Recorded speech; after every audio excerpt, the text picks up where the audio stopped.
வணக்கம். இது செய்தி மலரின் நேர்காணல் நிகழ்ச்சி. இன்றைய நிகழ்ச்சியில் கலந்து கொண்டு தன்னுடைய கருத்துக்களை தெரிவிப்பதற்காக தமிழக வெற்றி கழகத்தினுடைய தேசிய செய்தி தொடர்பாளரும் ஊடகவியலாளருமான ஃபெலிக்ஸ் அவர்களை சந்திக்கவிருக்கிறோம். வணக்கம் சார். வணக்கம் சார்.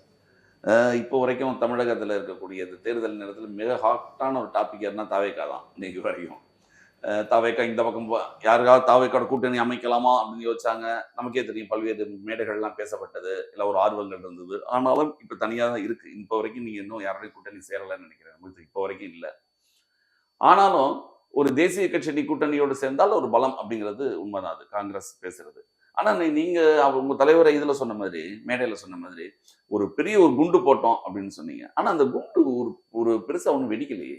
இல்லை சார், அது அப்படி சொல்ல முடியாது. இல்லைன்னா அதுதான் இன்னைக்கு முதல்வரை பேச வச்சு. இன்னைக்கு ஆட்சியிலும் பங்கு, அதிகாரத்தில் பங்கு இல்லை, தமிழகத்துக்கு அது செட் ஆகாதுன்னு அவர் சொல்றாரு இல்லையா? அது எங்கேருந்து வருது? எல்லா கட்சிகளும் இன்னைக்கு ஆட்சியில் பங்கு, அதிகாரத்தில் பங்குன்றது ஒரு பேசு பொருளா மாறுது இல்லையா? அதோட ஸ்டார்டிங் பாயிண்ட் எங்க? அதனாலதான் அதுதான் குண்டு. அது ஒரு இருங்க, நான் சொல்லி முடிச்சேன். அப்ப அந்த அளவுக்கு இங்க அது பேசு பொருளா மாத்தி இருக்குது. Number 1. Number 2, more of ethical point of view sir. அது நீங்க ஒரு கட்சியோடைய உழைப்பு, அது சிறிய கட்சியா இருந்தாலும் அது கான்ட்ரிபியூட் பண்ணுது. அதை திமுக எப்படி அணுகுது, அதிமுக எப்படி அந்த கட்சியோட உழைப்பெல்லாம் உறிஞ்சிக்கிட்டு எலெக்ஷன் முடிஞ்சா சக்கையை தூக்கி போட்டுறாங்கல்ல. அதுக்கப்புறம் அது இட்ஸ் எலக்ட்ரல் அலையன்ஸ் தான். அது தொடர்ந்து இருக்கணும்னு அவசியமும் இல்லை. அந்த வெற்றியோ தோல்வியோ அது முடிச்சிட்ட பிறகு இட் எண்ட்ஸ். ஆனா இவங்க அப்படி எப்படி நடத்துறாங்க? ஒரு மாதிரி அரசியல் அடிமைகள் மாதிரி தானே இங்க நடத்தப்படுறாங்க. அது ரொம்ப மோசமான அணுகுமுறையில் இது திமுக. அதைத்தான் எங்க தலைவர் சொன்னார். இன்னைக்கே அது ஒரு பெரும் பேசுபொருளா மாறி இருக்கு. 2வது, நாங்கள் அந்த எங்க தலைவரோட அந்த ஃபுல் ஸ்பீச் அந்த இடத்துல கேட்டீங்கன்னா, விக்ரவாண்டியில பேசுறது, தாவைக்காவே தனி பெரும்பான்மையோட நீங்க வெற்றி பெற்று ஆட்சி அமைக்க எல்லா தகுதியும் இருக்குது, இருந்தாலும் தான் சொல்லியிருப்பாரு. இருந்தாலும் அப்படின்றதுதான் இஃப் எனி ஒன் கம்ஸ் தான் அதுக்கு அர்த்தமே வந்துச்சு. நாங்க யாருக்குமே எங்கேயாவது எந்த கட்சியாவது நாங்க கூட்டணிக்கு வாங்கன்னு கூப்பிட்டோமா? இவங்க என்ன சொன்னாங்க? ஓரணியில் தமிழ்நாடு எல்லாரும் வாங்க, வெற்றி பெற்றுட்டு காசை மட்டும் நம்ம சாப்பிட்டுருவோம் அப்படின்றதானே இவங்களோட முழக்கம். இல்ல, நீங்க சொல்றது ரொம்ப சரியான ஒரு பாயிண்ட். அது ஒரு மிகப்பெரிய அதிர்வலைகளை ஏற்படுத்தி இப்போ எல்லா கட்சிகளும் கேட்கறாங்கன்னு நிலைமைக்கு வந்திருக்கு. அதனால தாவேக்காக்கு என்ன ஒரு உபயோகம் நடக்கலையே, ஒண்ணும் ஒரு பலன் எங்களுக்கு அது நோக்கம் இல்லையேன்ற நான் ஃபர்ஸ்ட் ஸ்டேட்மெண்ட் என்ன, நாங்களே வெற்றி பெற்றுருவோம். இல்ல, உங்களை வச்சு அவங்க பேரம் பேசுறாங்க. இல்ல சார், பேரம் பேச அது இந்த அரசியல் அரங்கு இருக்குல்ல, அதை ரீடிஃபைன் பண்ணி விட்டுச்சு தாவேக்கா. நாங்க தானே அதை பேசு பொருளா மாத்த வச்சோம். இல்ல, அதான் இப்போ லேப்டாப் வந்தது யாருக்குனால? எங்கனால. இப்ப 5000 ரூபாய் வந்தது யாருனால? எங்கனால. அது மாதிரி அவர்களுக்கு ஒரு சில பேருக்கு அது பலனடைஞ்சா நல்லது தானே. இல்ல, பலனடைஞ்சா நல்லது. நான் என்ன சொல்ல வரேன்னா, உங்களுடைய வச்சு தாவேக்காவை வச்சு காங்கிரஸ் நாங்க தான் முடிவு பண்றோம். எத்தனை பேர் எங்களுக்கு ஃபீலர் விட்டாங்கன்றது எங்களுக்கு தெரியும்ல. இவங்க எல்லாம் வேணான்றது யாரும் முடிவு எடுக்கிறது? சொன்னீங்களா? இல்ல அவங்க வரல? இல்ல, நீங்க அதான் சொல்றேன். இப்போ கொடி பறக்குது, பிள்ளையார் சொல்லி போட்டாச்சு, எடப்பாடி சொன்னார்ல. யாரை நோக்கி சொன்னாரு? அது தாவேக்கா கொடி தன்னுடைய விருப்பத்தை சொல்லிட்டார்ல. அந்த முடிவு எடுக்கிறது யார்? அப்போ முடிவு எங்கள்கிட்ட இருந்து எடுக்கப்படல. நாங்க தானே. அதுக்கான வாய்ப்புகள் ரொம்ப குறைவு இல்ல. இந்த 2 பேருமே சிஎம் கேண்டிடேட் போது இல்ல சார் ரைட். அவர் சொன்னது நான் அவர் சொன்னாரா இல்லையான்னு கேட்டேன். டிடிவி தினகரன் சொன்னார்ல, அதே போல விஜயகாந்தை விட பல மடங்கு இம்பாக்ட் இருக்கும், அவர் கூட கூட்டணி வச்சா என்ன தப்புன்னு அவர் தானே கேட்டாரு. இப்ப அவரே திருப்பி சொல்றாரு. இன்னைக்கு எப்படி வேணா சொல்லுவாங்க. அந்த ஃபோர்ஸ் பத்தி நம்ம பேச வேணாம். அது நம்மளுடைய டார்கெட் திமுகவை அகற்றணும். அதுக்கு உண்டான வேலைகள் தான் நாங்க பார்த்துருக்கோம். திமுகவை அகற்றணும்னா இந்த பக்கம் பலமான எல்லாரும் சேரணும் அப்படிங்கிறது. எல்லாரும் மக்கள் தான் சார் சேரணும். மக்கள் எல்லாரும் யார்கிட்ட இருக்காங்க? மக்கள் எங்களோட இருக்காங்க. அதனால தானே திமுகவுக்கு இவ்வளவு பதட்டமும் பயமும். எதுக்கு இவ்வளவு பதறாங்க? பதட்டத்துக்கான காரணம் என்னடா, இவ்வளவு பேர் மக்கள் இருக்காங்களே அப்படின்றது தானே. நீங்க அப்படி சொல்றீங்க. அதிமுக நினைக்கிறாங்கன்னா அவங்க என்ன சொல்றது, எடப்பாடியெல்லாம் தன்னையை பார்த்து தான் அச்சப்பட்டு இந்த மாதிரி நிறைய அறிவிப்புகள் வெளியிடுறாங்க அப்படின்றது அவங்க ஸ்டேட்மெண்ட். போன வருஷம்லாம் இப்படி நடக்கலையே. போன வருஷமோ அதுக்கு முந்தின வருஷமோ இது மாதிரிலாம் நடக்கலையே. அதாவது வெள்ளும் தமிழ் பெண்கள்ன்றது நடக்கலையே. இளைஞர்களுக்கு லேப்டாப் கொடுக்கறது நடக்கலையே. 5000 மகளிருக்கு கொடுக்கறது நடக்கலையே. அப்ப இதற்கெல்லாம் காரணம் என்னது? தாவேக்கா தான். அதுதான் உண்மை. இந்த 5000 கொடுக்கறது சொல்றீங்க இல்லையா, அது ஒரு 1,31,00,000 பேருக்கு கொடுத்துருக்காங்க பெண்களுக்கு. அவங்க வீட்டில் உள்ள ஓட்டுகள் பொதுவாகவே ஒரு பணம் வாங்கினா நம்மகிட்ட ஒரு கான்செப்ட் இருக்கு. பணம் வாங்கி சத்தியம் பண்ணிட்டோம்னு வச்சுக்கோங்களேன், நம்ம அதுக்காக நாணயமா இருக்கணும்னு கிராமத்துலலாம் இருக்கு. அது போன்ற நிலைமை இருக்கும் பொழுது இவ்வளவு பணம் கொடுக்கும்போது ஒரு முடிவு மாறாதாகும். எங்க தலைவர் என்ன சார், அதாவது மக்களோட பணம் தானே சார் அது. அது மக்களுக்கு அது மக்களுடைய புரியுதான்னு பணம். கேக்குறேன். ஆனா உங்களுக்கு புரியுது, எனக்கு புரியுது. மக்களுக்கும் புரியும், மக்களுக்கு புரியும். சரி, மக்களை நம்ம எளிதா எடுத்துக்கூடாது. மக்களுக்கு நல்லா தெரியுது, நம்ம காசை நம்மள்ட்ட எடுத்து வந்து கொடுக்குறாங்க, தேர்தல் நேரத்துக்காக கொடுக்குறாங்கன்னு எங்க தலைவர் சொன்ன மாதிரி வாங்கிங்க, எல்லாம் உங்க காசு தான், வாங்கிட்டு செவுல்ல பீகில ஊதிருங்க, அவ்வளவுதான். This will happen sir. இன்னைக்கு கூட ஒரு நண்பர் பேசினார் சார், 5000 ரூபாய் அவுட்டு, அந்த கேம்பெயின் வந்து ஹிட் ஆகல, மக்கள் வந்து அதிருப்தியில் இருக்காங்க, மக்கள் வந்து திமுகவுக்கு நிச்சயம் போட மாட்டாங்க, காசை வாங்கிப்பாங்க. காசை வாங்கிட்டு எங்க தலைவர் சொன்ன மாதிரி காதுல விசில ஊதிட்டு போயிட்டே இருப்பாங்க. இல்ல நீங்க சொல்றது சிட்டில ஓகே, சிட்டில அக்ராஸ் த ஏரியா சார். நம்ம பெரும்பான்மை தான் பார்க்க முடியும். ஏதோ ஒரு ஊர்ல ஒரு ஃபேமிலி அவங்க அப்படியே இதுக்காக போய் ஓட்டு போடுவாங்கன்னா அது ஓகே, அது எக்ஸப்ஷனா இருக்கும். பெரும்பான்மையான மக்களுடைய மனநிலை வந்து நல்லா தெரியுது, இது எங்க காசு, எங்க காசை எடுத்து நீ தேர்தல் டைம்ல நீங்க எங்களுக்கே கொடுக்குறீங்க, நிச்சயமா உங்களுக்கு நாங்க ஓட்டு போட மாட்டோம், விசில் அடிச்சுட்டு போயிட்டே இருப்போம். இது வந்து அரசாங்கம் கொடுத்த பணம். இதுக்கப்புறம் உங்களுக்கு தெரியும், நம்ம அங்க என்ன அடுத்து தேர்தல் நெருங்கும் பொழுது நமக்கு தெரியும் 2 திராவிட கட்சிகளும் என்னென்ன செய்வாங்க நம்ம கேள்விப்பட்டிருக்கோம். இதையெல்லாம் சமாளிக்கிறதுக்கு சார், இது சமாளிக்கிறது இல்லை சார், இதற்கு முன்பு வேற ஆப்ஷன் இல்லை. நீங்க உண்மையே பாருங்க, தேர்தலில் பணம் கொடுத்த கட்சி மட்டும்தான் வெற்றி பெறும் அப்படின்றது கிடையாது, அது ஒரு ஃபேக்டர் தான். ஆனா பணம் கொடுக்குற கட்சி தான் வெற்றி பெறணும்னா 2 கட்சியுமே தான் காசு கொடுத்துருச்சு, ஆனா ஒரு கட்சி தானே வெற்றி பெறுது, சரிங்களா? அப்ப இன்னைக்கு ஆப்ஷன் என்ன இருக்கு? முன்னாடி அதிமுக திமுக இது 2 தவிர ஆப்ஷன் கிடையாது. இன்னைக்கு தூய சக்தியா தாவேகா வரும்போது அது ஒரு பெரிய ஆப்ஷன் இல்லை சார். மக்களுக்கு தெரியும் காசு கொடுக்குறாங்க, எதுக்காக கொடுக்குறாங்க, ஓட்டுக்காக கொடுக்குறாங்க. உங்க வீட்டு காசை எடுத்து கொடுக்கலாம், மக்கள்கிட்ட இருந்து கொள்ளையடிச்ச காசு தான் எடுத்து கொடுக்க போறாங்க, அதையும் வாங்கிப்பாங்க. உண்மையா இந்த வாட்டி நடக்கிறத நீங்க களத்துல பாருங்க, விசில் அடிச்சுட்டு இங்கதான் வந்து தேர்தல் கடைசி நேரத்தில் பல்வேறு பணிகள் இல்லை சார். இது 30 years ஆஃப் பாண்ட் சார்.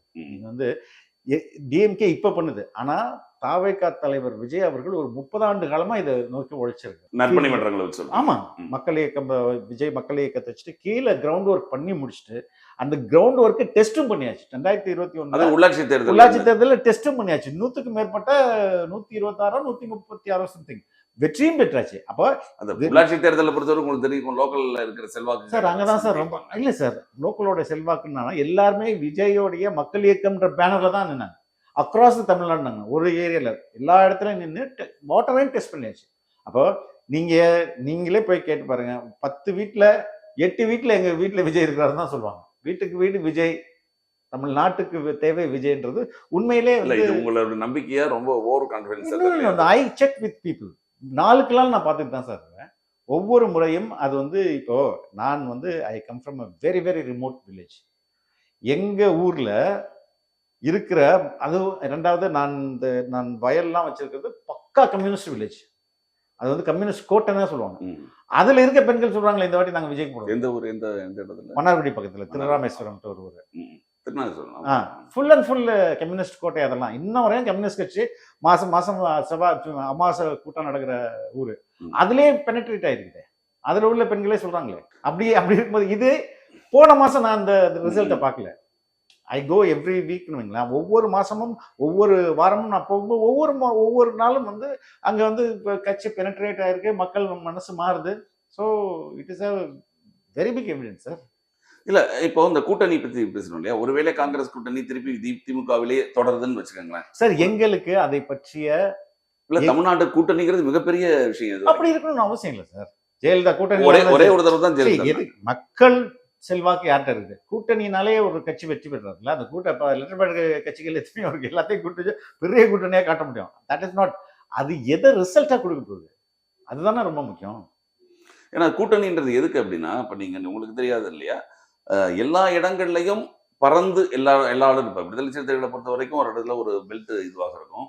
இந்த கம்யூனிஸ்டுக்கு தமிழ்நாடு ஃபுல்லா இருக்கும். அதாவது வெற்றி பெற அளவுக்கு இல்லாட்டியும் ஒரு இன்னைக்கு இருக்கிற நிலைமையில ஒரு 500 ஓட்டு கூட ஒரு தீர்மானிக்கும். ஒரு 3 லட்சம் ஓட்டு இருந்தா அதிகபட்சம் சார். எது கம்யூனிஸ்டுகளுக்கு?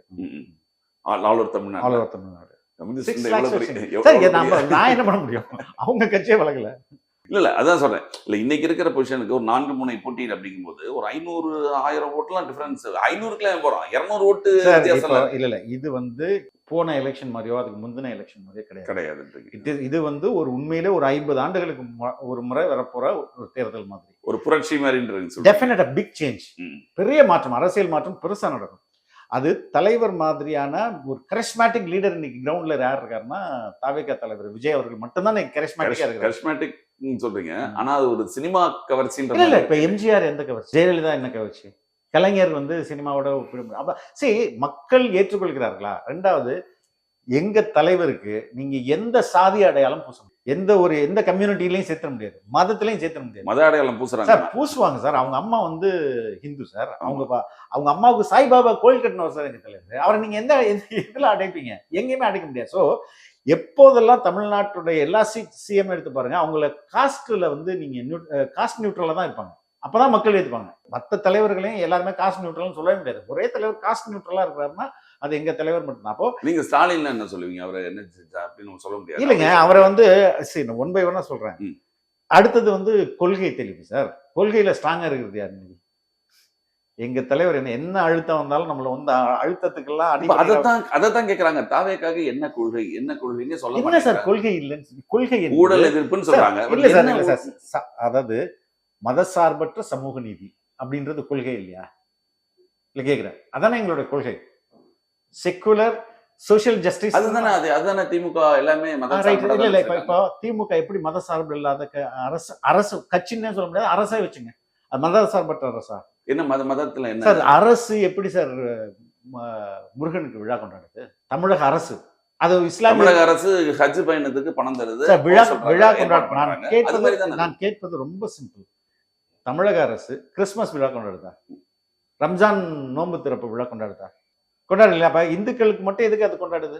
ஆனா அந்த கட்சி எல்லாத்துலயும் சார் நான் கேட்கறது எதுக்கு கொண்டாடுது? நீங்க கவர்மெண்ட் கேக்குறீங்களா கட்சி? கவர்மெண்ட் கேக்குறேன். நான் கட்சியை சொல்றேன். கட்சிக்கு அப்புறம் வருமே.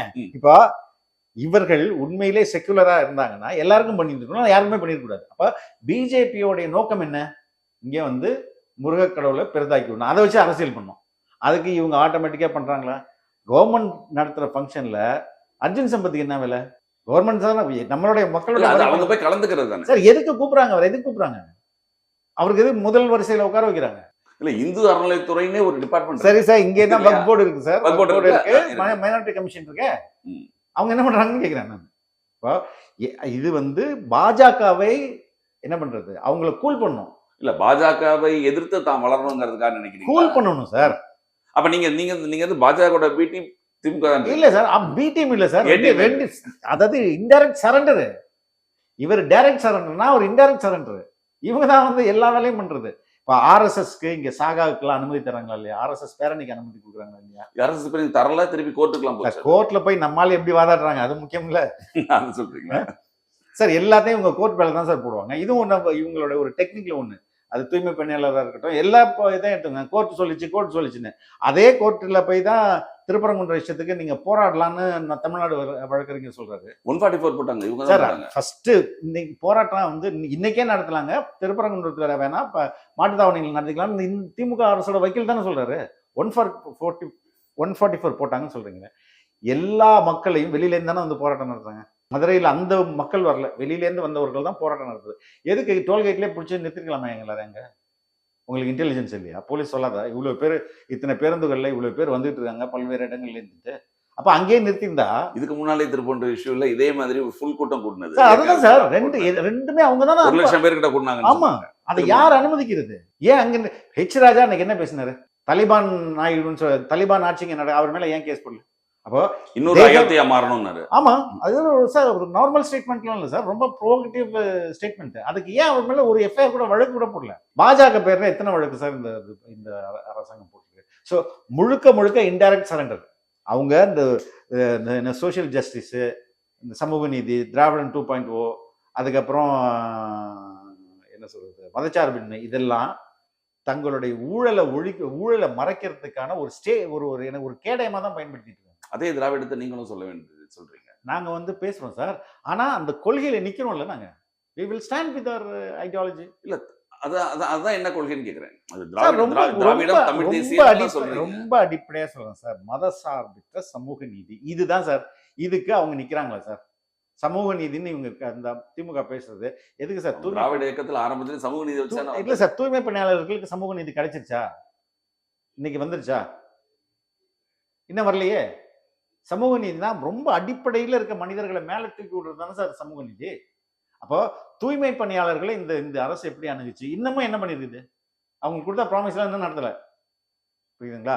எல்லா துறையிலையும் தூய்மை, அதாவது சமூக நீதி பேசுறது ஒரு போராட்டத்துக்கு ஒரு மாற்றுத்திறனாளிகள், பார்வையற்றவர்கள் நேத்து ஃபுல்லா வச்சு பஸ்ல வச்சு சுத்திருக்காங்க சார். நான் விடியகால 4 மணி வரையும். இதான் சமூக நீதி அரசா? அப்போ இவர்களோட ஊழலை மறைக்கிறதுக்காக இதெல்லாம் ஸ்லோகன் சார் அவங்களுக்கு. நீங்க இவ்வளவு வெளிப்படுத்தி சொல்றீங்க இல்லையா, நீங்க இந்த ஊழல் எல்லாம் சொல்றீங்க. ஆனா நீங்க ஒவ்வொரு மீட்டிங்ல பேசும்போது பொதுவா ஊழல் சொல்லிட்டு போயிடுறீங்க. ஊழல்ல நீங்க ஒவ்வொரு துறையா பேசணும்னாலும் ஒவ்வொரு துறை அதுதான் சொல்றேன். நான் உங்களை சொல்லல, நான் உங்களை சொல்ல நான் தான் சொல்றேனே சார். நான் வந்து தாவேகாவோட ஸ்போக்ஸ் பர்சன் தான் சொல்றேன் சார். உங்களை போல பல பேர் பேசினாதான் மக்கள். எங்க தலைவரே இப்ப காஞ்சிபுரத்துல பேசும்போது எவ்வளவு மண்ணு திருடுனாங்க அப்படின்னு ஒவ்வொரு எங்க தலைவர் தான் வந்து டெல்டா பகுதியில் போகும்போது மூட்டைக்கு 40 ரூபா வாங்குறாங்க அப்படின்னாரு, பாட்டிலுக்கு 10 ரூபான்னாரு. எல்லா இடத்துலயும் குறிப்பிட்டு தான் சொல்லிருக்கோம், எல்லாருமே தான் சொல்றோம். நான் ஸ்பெஷலி நாங்கெல்லாம் கரெக்டா தான் தரவுகளோட சொல்றோம். ஊழல் என்பது இங்க சும்மா ஒரு நடக்காத ஒண்ணுலாம் கிடையாது. பயங்கரமா வந்து என்னது உளுத்து போயிருக்கு, ரொம்ப ரொம்ப மோசமா போயிருக்கு. 60,000 கோடி சொல்றாங்க சார் ஐபிஎஸ் டிபார்ட்மெண்ட்ல மட்டும், ஏவாவேலு டிபார்ட்மெண்ட்ல. இப்ப இடி கொடுத்துருக்கதே 1080 கோடியா, 1820 crores கேஎன்ஏரு. அதெல்லாம் என்ன இப்ப அவங்க என்ன இப்ப அதெல்லாம் வந்து இடி கேட்டது பொய்ன்னு வந்தா ரிஜெக்ட் பண்ண வேண்டியதுதான். இப்ப எதுக்கு ஒரு என்கொயரி போட்டிருக்காங்க? அவர் இன்னொருத்தர் வந்து சேர்ந்தார்ல, அவர் பேர் என்ன, வைத்திலிங்கம் மேல இந்த கவர்மெண்ட் தான் சார் கேஸ் போட்டுது. 2024ல எஃப்ஐஆர் போடுறாங்க 2 கேஸ். ஒன்னு வந்து வருமானத்துக்கு அதிகமான சொத்து எப்படி வாங்கினார், அதாவது 1000 மடங்கு உயர்ந்திருக்கு. 37 லட்சத்துல இருந்த அவருடைய சொத்து மதிப்பு 38 கோடி ஆயிருது. அதுக்கு ஒரு கேஸ் இவங்க போடுறாங்க. லஞ்சம் வாங்கிட்டு ஒரு பெருங்கலத்தூர்ல கட்டிடத்துக்கு அனுமதி கொடுத்த கேஸே இவங்க போடுறாங்க. 2024ல போடுறாங்கன்னு நினைக்கிறேன். போட்டு 26ல அவரை தூக்கி வச்சுட்டு பெரிய மாநாடு நடத்துறாங்க, 20,000 பேர் இணைப்பு விழா வச்சுட்டு. அப்ப இந்த அரசு என்னன்னு சொல்லுவீங்க? ஊழல்வாதிகளே வாங்க என்னோட. அதான் ஏற்கனவே நீங்க பாத்தீங்கன்னா செந்தில் பாலாஜி மேல இவங்க கேஸ் போட்டு தான் அவங்க வந்தாரு. அதான் சார், யாரெல்லாம் நல்லா திருடுறாங்களோ அவங்களுக்கு எல்லாம் இப்ப கூட உங்ககிட்ட சமீபமா சேர்ந்தார் இல்லையா, யார் சார்? முன்னாள் அமைச்சர் ராஜேந்திர நலத்துறை அமைச்சர். ஆமா இப்போ ஒரு எனக்கு தெரிஞ்சு 4-5 நாளைக்கு அவர் மேலே வருமானத்துக்கு அதிகமாக சொத்து வழக்கு நிலுவையில் இருக்குன்றாங்க. இன்னும் ஜட்ஜ்மெண்ட் வரல சார். கோர்ட்ல இருக்கு, வழக்கு இருக்கு இல்லையா? வழக்கு இருக்கட்டும். வழக்கு இருக்கிறதுனாலே ஒருத்தர் குற்றவாளின்னு சொல்ல முடியாது. நான் என்ன ரெண்டையும் டிஃபரன்ஸ் பாத்துங்க. இந்த அரசு தான் அவர் மேல எஃப்ஐஆர் போடுது, இதே அரசு தூக்கிட்டு வந்து பக்கத்துல உட்கார இருக்குது. புரியுதுங்களா? எஃப்ஐஆர் போட்டதுனாலயோ அவர் குற்றவாளின்னு சொல்லிட மாட்டோம். பட் நீங்க தானே பண்றீங்க இதை. நீங்களே அவரை குற்றவாளி. நீங்க திமுக பத்தி நமக்கு தெரியும், திமுகன்றது தெரியும். அப்ப அதுதான் சொல்றேன். எதற்கு சொல்றேன் சார், இங்க உண்மையே செங்கோட்டையன் மேல வழக்கு இருந்தது. வழக்கு அவர் சார் நிரபராதினா ஆன பிறகு நீங்க எப்படி சார் அவரை குற்றவாளின்னு சொல்ல முடியுமா? இப்ப என்ன சொல்றேன்னா, இன்கம் டேக்ஸ்ன்னு சொல்லிட்டு இப்ப ஒரு விட்டுனாங்க. நீங்க இமேஜின் பண்ணுங்க, 15 கோடி வரி ஏய்ப்புன்னு சொல்றதா வச்சுப்போமே. நீங்க 1.5 கோடி கட்டிருங்க, 15 கோடி நீக்கிடுவோம் அப்படின்னு எந்த கவர்மெண்ட் சொல்லுவாங்களா? அப்படின்னா அது எல்லாருமே 1.5 கோடி கட்டிட்டு போயிட்டே இருப்பாங்களே. இப்ப எங்களுடைய வழக்கு அந்த 1.5 கோடி நீ போட்டது தப்புன்னு தான். நீ கட்டி இருக்கலாமே கேக்குறேன். அதுதான் சொல்றேன் சார். இருங்க 2000 நீங்க தான் சொன்னீங்க, அதாவது இந்தியாலேயே 3வது. அதான் நான் சொல்ல வரேன். 2016-17 அசஸ்மெண்ட் இயர்லயே எல்லாத்தையும் கட்டியாச்சு. அதுக்கப்புறம் 5 வருஷம் கழிச்சு அவன் ஃபைன் போடுறான் 2022ல. அதுவே சட்டத்துக்கு புறமான அந்த கேஸே அதுதான். எனக்கு நீ ஃபைன் போட்டது தப்பு அப்படின்றதான் case. Not that we evaded tax. No. அத வந்து 30 கோடி ரூபாய் கட்ட இது வந்து 15 கோடி ரூபாய் மறைச்சாருன்னு சொல்றாங்க. இல்ல சார், அது அந்த வருஷமே கட்டியாச்சு சார். மறைச்சாருன்னு இவங்க சொல்லுவாங்க சார். நீங்க அது எப்படி தப்பா சொல்றாங்க ஒரு ஸ்டேட்மெண்ட் வந்து? அவங்க வேணும்னா சார், இது வந்து இப்ப எப்படி வந்து உங்களுக்கு இன்கம் டாக்ஸை இந்த அரசு இன்னொருத்தவங்களை மிரட்டுறதுக்கு பயன்படுத்துதா இல்லையா? பயன்படுத்துறாங்களா இல்லையா? அதே மாதிரி தான். அதுதான் அதை வந்து கட்டியாச்சு. அதுக்கு எந்த செய்தியே தவறா சொல்லிட்டு இருக்காங்க. நீ 5 வருஷத்துக்கு அப்புறம் எப்படி எனக்கு வந்து 150 crores ஃபைன் பண்ண முடியும் அப்படின்றதான் கேள்வி. அதற்கு முதல் தனி நீதிபதியை வந்து ஓகே இன்கம் டேக்ஸ் பண்ணது தப்பு அப்படின்னு ஒரு ஜட்ஜ்மெண்ட் கொடுத்தாங்க. 2வது நீதிபதியோட ஜட்ஜ்மெண்ட்டை கூட நீங்க படிச்சீங்கன்னா அந்த மெரிட்டுக்குள்ளேலாம் நான் போலங்க. அதாவது பெட்டிஷனர் சைடுல உள்ள மெரிட் எல்லாம் நான் பார்க்கல, ஆனா ஃபைன் கட்டிருங்க, இல்லைன்னா மேல்முறையீடு நீங்க பண்ணிக்கங்க அப்படின்னு தான் சொல்லியிருக்காரு. அதில் மெரிட் பார்க்கணுமா? அதில் மெரிட் தானே பார்க்கணும். சட்டப்படி இது வந்து தப்புன்னு சொல்றோம். தப்பு இல்ல, நான் என்ன சொல்றேன்னா இந்த டயத்துல அவர் அப்படி சொல்லியிருக்கிறாரு, நான் என்ன பண்ண முடியும்? சரிங்களா? சோ எதுக்கு நான் சொல்ல வரேன்னா we are not எந்த இதுக்கு இடத்துல முன்னாலே ஒரு ஃபாரின் கார் வாங்கினதுல சார் அதையும் அதுல tax கட்ட மாட்டேன்னு சொல்லி ஒரு ப்ராப்ளம். அதுலயும் சார் ஒரு நீதிபதி ரொம்ப தப்பு தப்பான ஸ்டேட்மெண்ட்லாம் அது வச்சிருந்தாரு. இப்போ ஒரு நீதிபதி சொன்னாரு இல்லையா, தலைமை பண்பு இருக்கா அப்படி இப்படிலாம் கேட்டாங்களா, ஆமா. அதே மாதிரி கேட்டது. அந்த அந்த ஃப்ரேஸை கூட நீங்க சொல்லி அதுலயும் ஜெயிச்சோம். புரியுதுங்களா சார்? இது நீங்க கற்பனையை கழட்டி விட்டுலாம் சார், எப்படி வேணா சொல்லலாம், பொய்யை எப்படி வேணா சொல்லலாம், பட் உண்மையை நீங்க அப்படி சொல்ல முடியாதுல்ல. அதுக்குன்னு ஃபேக்ட் இருக்கு தானே. யார் சார் ஃபேக்ட் செக் பண்ணா? இஷ்டத்துக்கு அடிச்சு விட வேண்டியதுன்னு. இந்த குற்றச்சாட்டு ரொம்ப நாளா இருக்கு. அதாவது ரொம்ப நாளா இருக்கு சார். இப்ப உங்களை முதல்ல கேள்வி கேட்கறதே எல்லாரும் என்ன கேட்கறதுன்னா ஊழலுக்கு பண்ணக்கூடாதுன்றாங்க, ஒரு தூயவா நடத்தணும், தூய சக்தின்னு சொல்றாங்க. நீங்க வரி கட்டாம ஏமாத்துறதே அது தவறு தானே. அதுதான் சார் இல்ல அதான் இல்ல நீங்க சொல்றீங்க. ஆனா உண்மையிலே நான் லீகல் பாயிண்ட் தான் சொல்றேன். நீங்க கோர்ட் கேஸ் எடுத்து பாருங்க சார். நீங்க 6 மாசத்துக்குள்ள இதுல ஏன்னா இன்கம் டாக்ஸை பொறுத்தவரையும் நீங்க பர்மனண்டா பணக்காரனா இருப்பாங்கன்னு சொல்லவே முடியாது. யாராவது கேரண்டி பண்ணுவாங்கம்மா? கிடையாது. நாளைக்கு போனா மொத்தமா போய் அப்ப மொத்தமா போகும்போது நீ கட்டுனா எப்படி பண்ண முடியும்? அப்போ அதற்கு விதி 6 மாதத்தில் இருக்குது. நீ லெட்டர் அனுப்புனா 6வது மாசத்துக்குள்ள நீ ஃபைன் போடலாம். அப்படியே சொல்லியிருந்தா கூட அதையும் நாங்க சேலஞ்ச் பண்ணியிருப்போம் செகண்டரி. ஆனா இவன் 5 வருஷம் அப்புறம் ஃபைன் போடுறான். 2017க்கு நீ இப்படியே 2022ல ஃபைன் போட முடியும்? சட்டத்திலே இல்ல. நீ அன்னைக்கே சொல்லியிருந்தா கூட அன்னைக்கே நாங்க சேலஞ்ச் பண்ணிருப்போம். ஏன்னா கட்டியாச்சு. அவ்வளவு நேரம் 2022ல போட வேண்டிய அவசியம் என்ன? அதுதான் வழக்கு.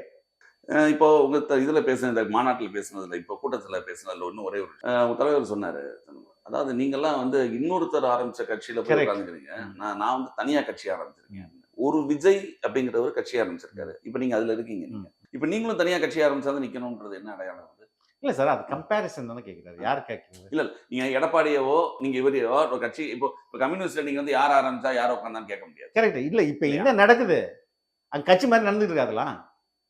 கம்யூனிஸ்ட் நீங்க சொல்றீங்க. கம்யூனிஸ்ட் இப்போ எங்க பொலிட் பீரோ தவிர மன்னார்குடி ஒரு கான்ஸ்டிட்யூன்சி இருக்கு, திருத்துறைப்பூண்டின்னு ஒரு கான்ஸ்டிட்யூன்சி இருக்கு. இந்த கான்ஸ்டிட்யூன்சில எம்எல்ஏ எப்படி தேர்வு பண்றாங்க? அந்த எம்எல்ஏ கேண்டிடேட் எப்படி கம்யூனிஸ்ட் கட்சி தேர்வு பண்ணுது? பொலிட் பீரோ தான். ஆமா, அங்க ஒரு எலெக்ஷன் வைக்கிறாங்க. அந்த எலெக்ஷன் உண்மையிலேயே எலெக்ஷன் நினைக்கிறாங்க. அதுல கம்யூனிஸ்ட் உறுப்பினர்கள்லாம் இவர் நின்னா பரவாயில்லன்னு அப்படி செலக்ட் பண்றாங்க. உண்மையாக மக்கள் அப்ப அதுல ஃபர்ஸ்ட் யார் வரா, 2வது வரா அப்படின்றது பண்றாங்களா? இது மாதிரி எல்லாமே இங்க ப்ராப்பரா உள்கட்சி ஜனநாயகத்தோட கட்சி நடக்குதாங்க. தமிழ்நாட்டுல இந்த 2 கட்சிகளும் நடந்துக்குதா? நீங்களே சொல்லுங்க. அப்ப இவங்க குடும்ப சொத்தா தானே சார் மாத்தி வச்சிருக்காங்க கட்சியை. அதனால it is not your family, it is யாரோட உழைப்புல இன்னும் உட்காந்து நீ உங்க குடும்ப கட்சி மாதிரி உங்களுடைய பிரைவேட் ப்ராப்பர்ட்டி மாதிரி நடத்திட்டு இருக்கீங்க. நீ அப்படி அதோட மீனிங் என்ன ஆகும்னா, ஆமா தப்பு தானே சார். விஜய்ன்றவரோட உழைப்புல மிச்சவங்க எல்லாம் இருக்கிற மாதிரி ஒரு தோணாதா? இல்ல சார், அது தப்பு இல்லையா? இல்ல விஜயோட உழைப்புக்கு நாங்களாம் அவருக்கு உதவிதான் பண்றோம். இங்க அங்க எந்த என்ன சொல்றது, அந்த ஸ்ட்ரக்சர் யாரையும் ரெக்கமெண்ட் பண்ணல, யாரையும் இவர் எல்லாருமே தனி கட்சி ஆரம்பிச்சுதான் ஜெயிக்கணும் இல்ல சார். இவங்க கட்சியா நடத்தினா கேள்வியே இல்லையன்ற கட்சியை இவங்க கட்சியா நடத்தினா திமுக சார் ஐ திங்க் 22% பார்லிமெண்ட்ல மட்டுமே அவங்க குடும்ப உறுப்பினர்கள் இருக்காங்க. இது எந்த கட்சியில இருந்து இருக்குமா? கட்சி யாரோட கட்சி? என்ன சொல்றாங்கன்னா மக்கள் ஓட்டு போடுறாங்க. மக்கள் நீ எப்படி டிக்கெட் கொடுப்ப? திருவில்லைக்கேணியில இவர் நிக்கிறாரு, உதயநிதி நிக்கிறாரு. ஆனா உதயநிதி வாரிசா இருக்காரு, எனக்கு பிடிக்கல, வாரிசு அரசியல் பிடிக்கல, மக்கள் ஓட்டு போட வேண்டாம். சரி, நீங்க எப்படி உதயநிதிக்கு டிக்கெட் கொடுக்க முடியும்? வேற யார் அங்க போட்டி போடுவா? நான் ஒண்ணும் இல்லை சார், ரொம்ப சிம்பிள். எங்க தலைவர் எக்ஸ் தொகுதியில நிக்கிறாருன்னு வைங்களேன், அவர் நிக்கிறாரு. நான் அதுல அதுக்கு நான் கம்பீட் பண்ணனா எனக்கு கிடைக்குமா, எங்க தலைவர் கிடைக்குமா? அவர் தானே கிடைக்கும். இது பெரிய பேசிக் லாஜிக் தானே. இதே மாதிரிதான் உதயநிதி அங்க நிறுத்தும் போது எத்தனை பேர் அங்க கான்டெஸ்ட் பண்ணாலும் எப்படி சீட்டு உதயநிதியை தாண்டி மத்த யாரும் கொடுப்பாங்க அந்த கட்சி? அது நீங்க திமுக மட்டும் இல்ல, எல்லா இடத்துலயும் அப்படிதானே. எல்லா இடத்துலயும் எப்படி சார் சொல்ல முடியும்? நீங்க எடப்பாடி நிக்கிறாரு, அதனாலதான் சார் எடப்பாடி சொல்றோம் நாங்க, புரியுதுங்களா? மத்த ஆக்சுவலா எப்படி நடத்தப்படணும், எல்லாரும் யாரெல்லாம் போட்டியா விருப்பம் பண்ணி கொடுங்க, அதுதான் விருப்பம் வாங்குறாங்க. அதான் ரைட். அங்க என்ன நடக்குது? உதயநிதி ஸ்டாலின் இளைஞரணி தலைவர்னு அறிவிச்சிட்டாங்கன்னா அடுத்த யார் சார் போட்டி போட வருவா? அப்ப இங்க இந்த போட்டிசம் இருக்கா இல்லையா? இருக்கு. அப்ப அதுதானே சொல்லணும். நீ இந்த தைரியம் தான் தொடங்கி பாரு அப்படின்றத. அது எந்த விதத்துல தவறு இல்லையே. அது தவறு கிடையாது. அவங்க சொல்ல எலெக்ஷன்ல யார் சார் டிக்கெட் கொடுக்குறா? காமெடியா இல்ல சார்? இல்ல, டிக்கெட் கொடுத்ததுக்காக மக்கள் உதயநிதிக்கு தான் ஓட்டு போடணும்னு அவசியம் எப்போதுமே கிடையாது இல்ல. இப்ப பாருங்க, இந்த இல்ல நான் சொல்றேன், இது வெறும் ஆப்போசிட் பார்ட்டி போடலாம்ல. இல்ல சார், ரைட்டு. நான் அப்போ ஓவரால் மைண்ட் செட்னு ஒன்று இருக்குல்ல. போன வாட்டி இருந்த மக்களோட எதிர்பார்ப்பு 2021 திமுக ஆதரவா இருந்தது. இன்னைக்கு தாவேகாவுக்கு ஆதரவா இருக்குது. அப்ப எப்படி ஜெயிக்கிறாருன்னு பார்ப்போம். பார்ப்போம் கண்டிப்பா. வரோம் 2027 தேர்தல் நெருங்கி கொண்டிருக்கிற வேளையில் இன்னும் பல்வேறு விஷயங்கள் நடக்கும். தொடர்ந்து பேசுவோம். நிகழ்ச்சியில் கலந்து கொண்ட தங்கள் மேலான கருத்துக்களை தெரிவித்துக் நன்றி சார்.